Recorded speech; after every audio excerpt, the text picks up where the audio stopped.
कक्षा 11 और 12 के विद्यार्थियों को ऑनलाइन क्लास में स्वागत है। बच्चों, मैं आप सबको आपकी पाठ्य पुस्तक गद्य संकलन से कहानी अध्याय संख्या 6 शीर्षक आउटसाइडर, जिसके रचनाकार हैं मालती जोशी। आउटसाइडर कहने का अर्थ होता है बाहरी। तो इस कहानी में मालती जोशी ये कहना चाहती है कि घर की जो महिलाएं होती हैं, लड़कियां होती हैं, बेटी जो होती है खास करके, वो घर की स्थायी सदस्य नहीं होती है। उन्हें किसी और घर विवाह होकर जाना होता है। इसलिए मालती जोशी इस कहानी के माध्यम से बताती है कि लड़कियां हमेशा आउटसाइडर ही होती है। इसमें कुछ पात्र यहाँ दिए गए हैं जो मैं आपको बता रहा हूँ।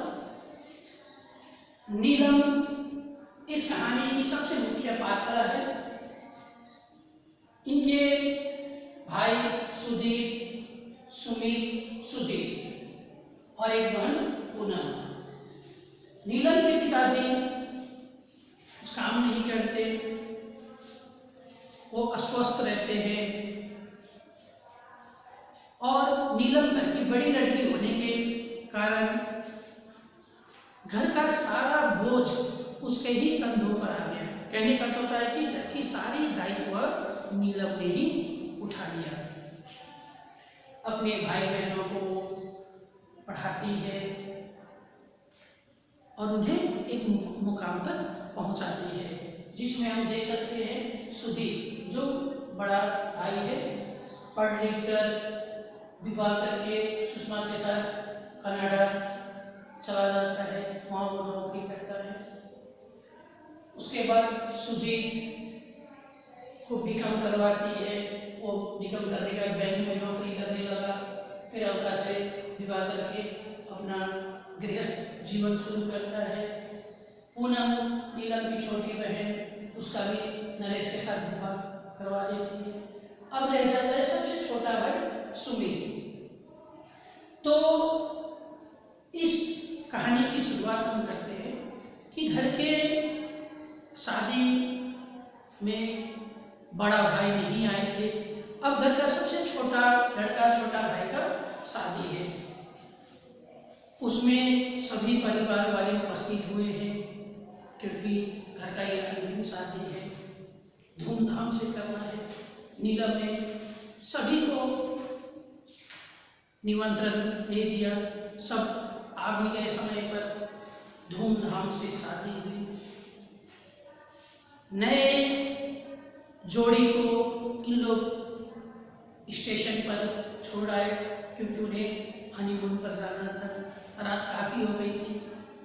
नीलम थक गई थी अपना दायित्व निभाते निभाते। अब सोने ही जा रही थी कि पूनम ने कहा कि दीदी, ये शादी विवाह के अवसर पर आपाधापी में हम लोग तो एक दूसरे से बात भी नहीं कर सके, तो थोड़ा बैठिए, बातचीत कर लिया जाए।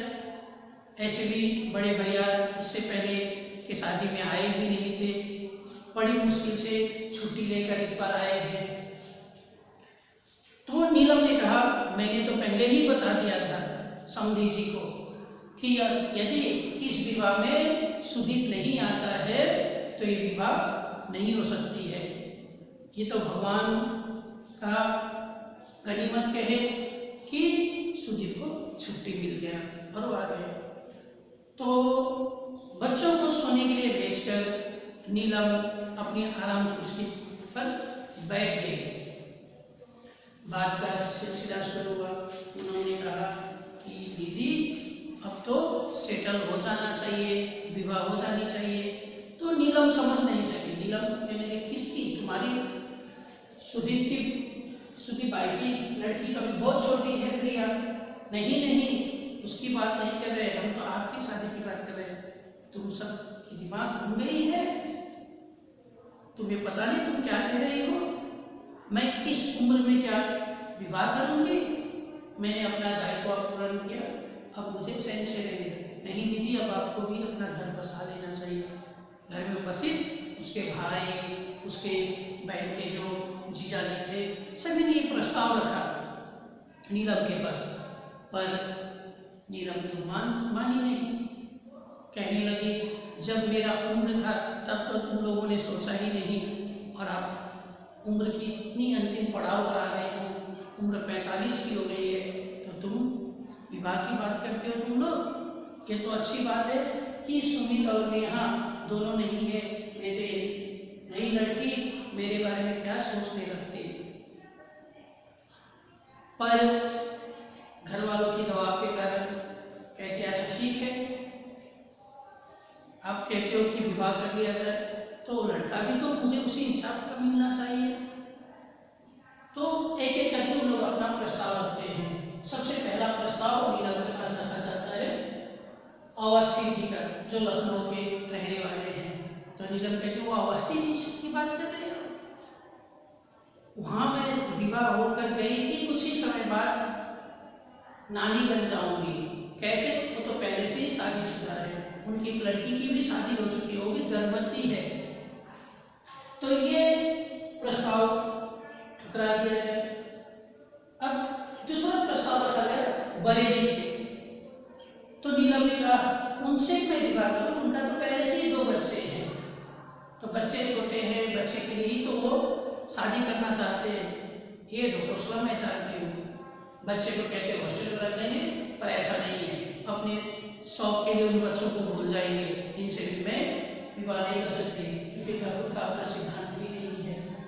तो पूनम के पति नरेश कहते कि मेरे पास एक अच्छा प्रस्ताव है डिप्टी कलेक्टर का। तो नीलम ने कहा हाँ, उनको भी मैं जानती हूँ, उनकी एक लड़की है जो कई बार आत्महत्या की धमकी दे चुकी है, ऐसे घर में मुझे नहीं जाना है। मैं गई और उधर वो आत्महत्या कर ली, तो सारा दोष मुझ पर ही आएगा। तो ये इन घर वालों के सभी प्रस्तावों को नीलम नकार देती है। घर वाले निराश हो जाते हैं, अनेक समझाते हैं, पर नीलम नहीं मानती। मैं जैसी हूँ खुश हूँ, तुम्हें जब इतना ही चिंता था तो मेरी जब उम्र थी विवाह करने की, उस उम्र में तुम लोगों ने मेरे बारे में क्यों नहीं सोचा? मेरी भी तो अपनी तमन्नाएं थी कि मैं युवा अवस्था में विवाह करती, आज मैं वृद्ध अवस्था की ओर कदम रख चुकी हूँ, तो तुम सब मेरी विवाह की बात करते हो। तो नीलम को लोग समझाने चाहिए, फिर भी सोचे कि नहीं और एक बार प्रयास किया जाए। सुबह हुआ, पूनम और सुषमा सुदीप ये तीनों समझाने के लिए फिर से नीलम के कमरे में गए, दीदी के पास, दीदी मान जाइए। पर दीदी नहीं मानी नीलम। तो ये तीनों घर से बाहर निकलते हुए, कमरे से बाहर निकलते हुए बात करने लगे। दीदी जानते हो क्यों विवाह करना नहीं चाहती है? क्योंकि वो इस घर में बोझ बन के रहना चाहती है। उन्हें पता है किसी और घर में चली जाएगी तो वहां वो धाक नहीं जमा सकती, नहीं भी तो अपने पति की बात तो माननी ही पड़ेगी, इसलिए वो विवाह नहीं करना चाहती। ये बात सुनते ही कहीं न कहीं नीलम को ठेस पहुंचा। नीलम जो कॉलेज में काम करती थी, एक शिक्षिका थी, तो वो एक छुट्टी की आवेदन पत्र लेकर गई थी कि मैं कुछ दिन और अपनी छुट्टियां बढ़ा लूँ, परिवार वालों के साथ समय बिताऊंगी। पर वहां जाते ही उनको उच्च अधिकारी से ये पता चला कि उनकी तबादला पत्र, ट्रांसफर लेटर आया है और कोई और शहर में ऊंचे पद पर उन्हें नियुक्ति मिली है।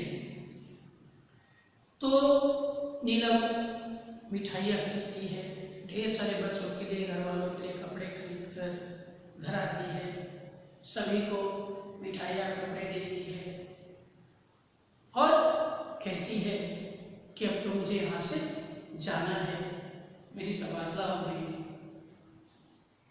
तो इस तरह से ये मालती जोशी इस कहानी के अंत में दर्शाती है कि जो लड़कियां होती है, जो बेटी होती है, कभी एक ही घर में स्थायी रूप से नहीं रह सकती, उनका किसी और घर में ही जाना है, उनकी नियति, उनकी किस्मत है। इस तरह से आउटसाइडर शीर्षक सार्थक होता है। तो बच्चों, आप सब इस पाठ को अच्छी तरह से अपने घर पर अध्ययन कर लेंगे,